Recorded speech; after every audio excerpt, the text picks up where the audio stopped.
வணக்கம் நண்பர்களே. ஆண்மைக்கு உணவு முறையில் ஏதாவது சொல்லுங்கள் அப்படின்னு சொல்லியிருக்கீங்க.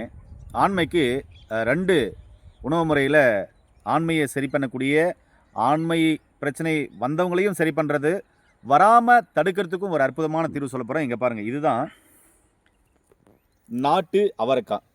இந்த நாட்டு அவரைக்காய் உங்களுடைய உணவில் தினமும் நீங்கள் சேர்த்துட்டு வந்தீங்க அப்படின்னு சொன்னால், ஆண்மை குறைபாடு உள்ளவங்களுக்கு விந்தணு அதிகமாகும், விந்தணுக்களுடைய எண்ணிக்கை அதிகமாகும். அதே மாதிரி மொட்டலிட்டி சம்மந்தமான பிரச்சனைகள் வராது, விந்து நீர்த்து போகிற சம்மந்தமான பிரச்சனைகள் வராது. விந்துக்கு பார்த்திங்கன்னா அந்த உயிரணுக்கு தலை, வால், உடல் எல்லாமே சரியாக இருக்கக்கூடிய அளவுக்கு இதில் மருத்துவ குணம் இருக்குது.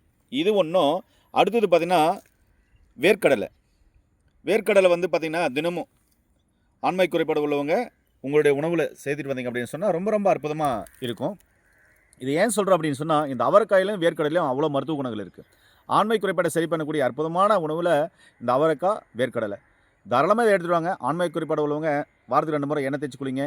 துவர்ப்பான பொருளை அதிகமாக எடுத்துக்கோங்க. நோய் நொடி இல்லாமல் ஆரோக்கியமாக மனநிலைமையை சரியாக வச்சுட்டு சந்தோஷமாக இருங்க. ஆண்மை குறைபாடு ஒரு குறைபாடு தான், நோய் இல்லை.